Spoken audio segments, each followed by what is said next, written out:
Salam, saya Bapak Muhammad Yasin dari agama Islam dulunya.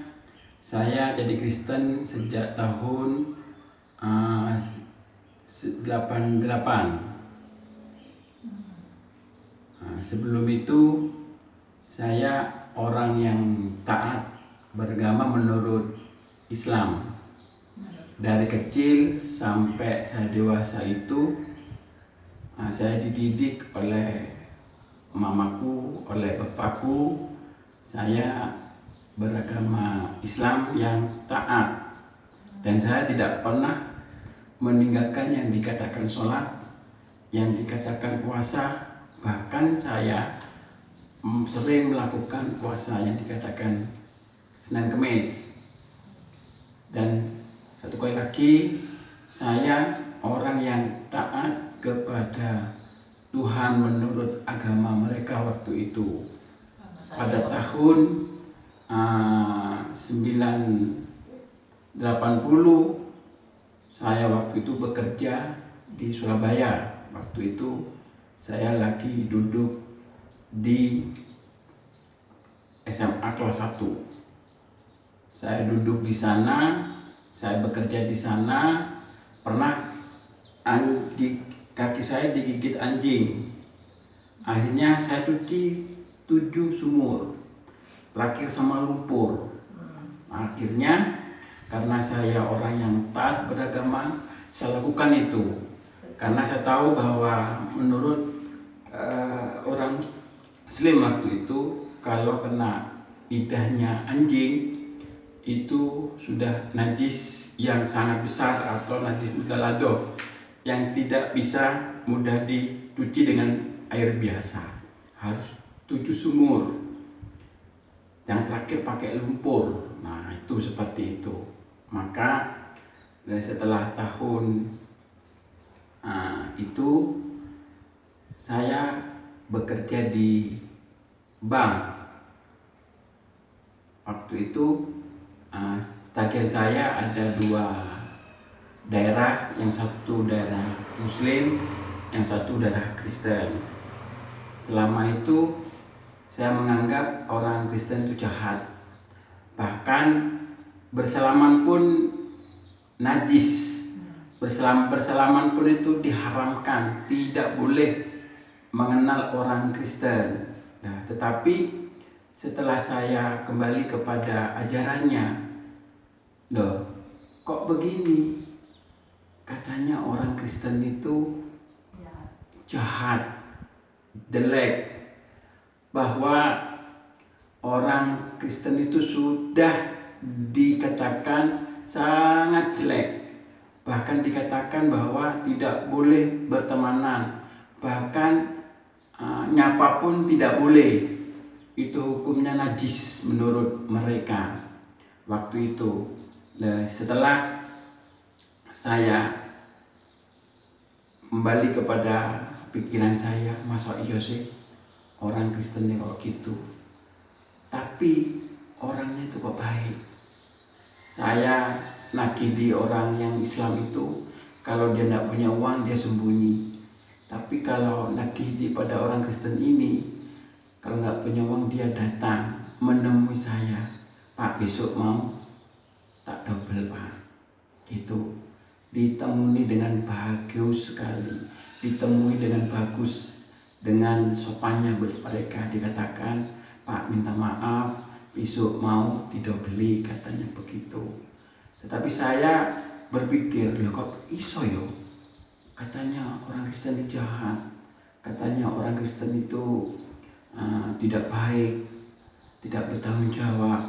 Tetapi kenyataannya kok saya itu kok mau belajar agama Kristen melalui daripada orang Kristen ini dikatakan. Akhirnya saya itu kerja itu di depan kantor saya itu ada gereja, namanya gereja GBDI. Dan gereja itu dikembalakan oleh Bapak Peterson Manitik. Saya tahu bahwa kalau ibadah itu kok tepuk tangan, karena saya tahu bahwa saya itu ngontrak di belakangnya gereja itu. Kok gini wong Kristen ibadah kok tepuk tangan? Ono apa? Saya sering ngincang saya di situ. Sering ngincang saya.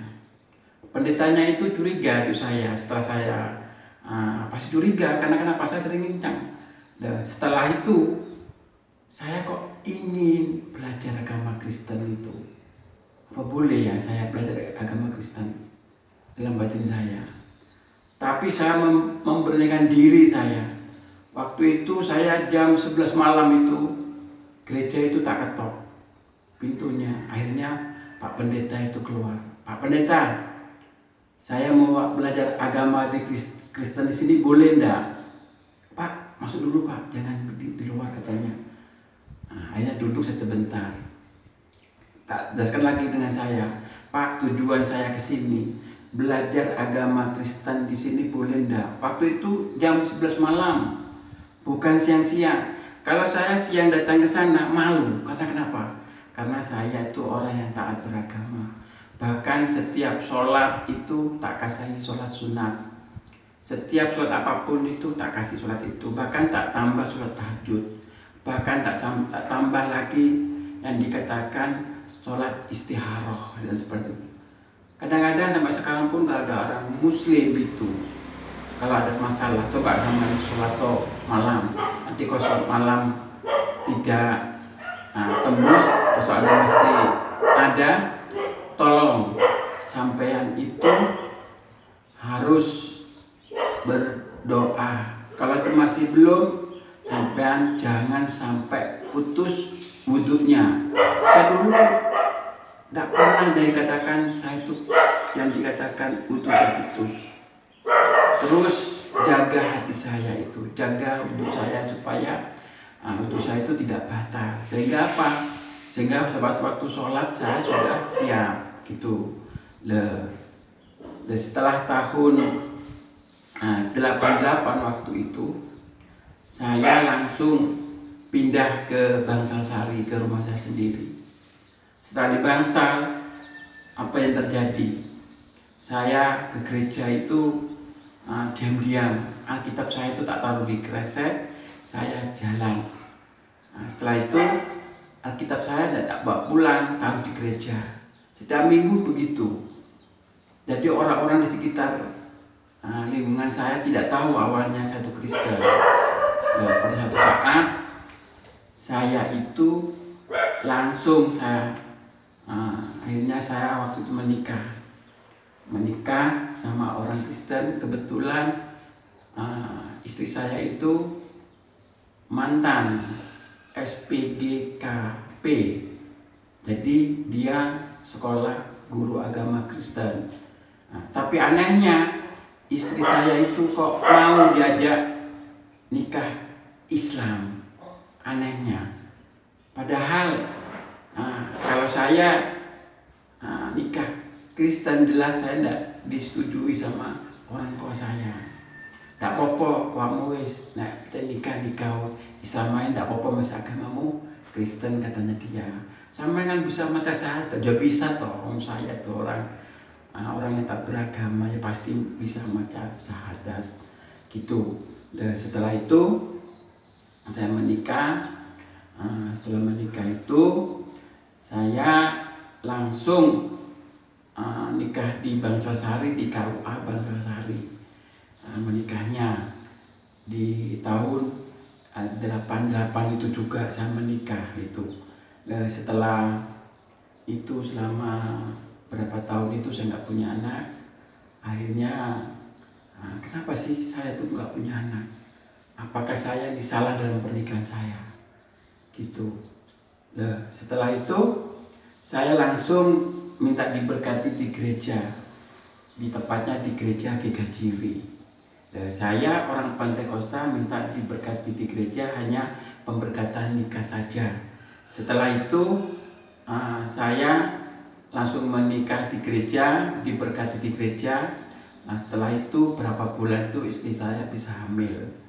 Gitulah. Setelah itu saya katakan kepada diri saya sendiri waktu itu, kenapa sih saya ini kok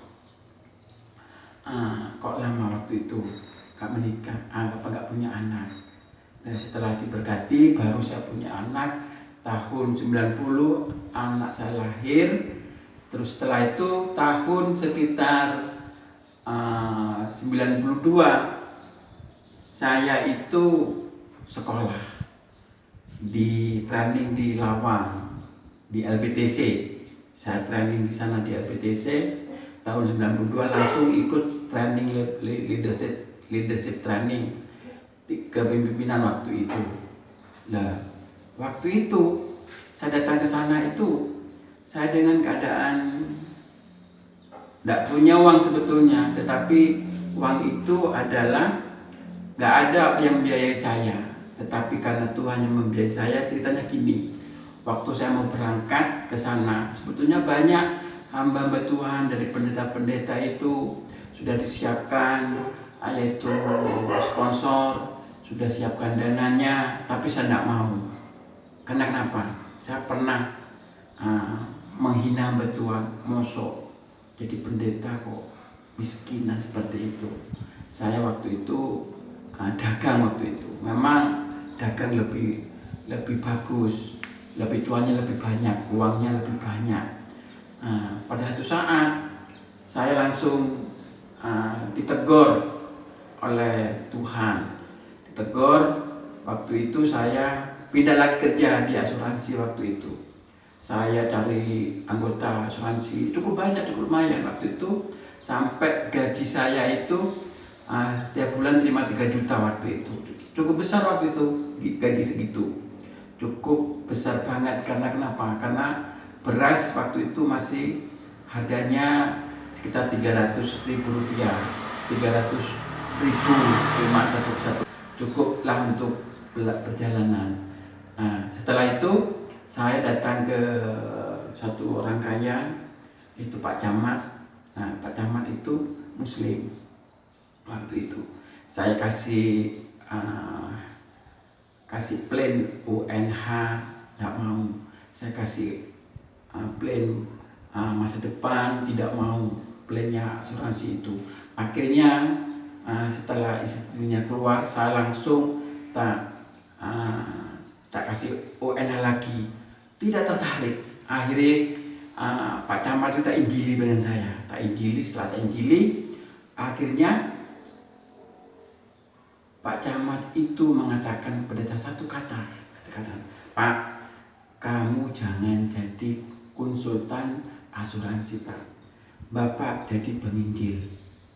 Dan setelah perkataan penginjil itu, saya pulang sampai rumah, perkataan itu mengiang-iang perkataan itu pada saya, mengiang-iang.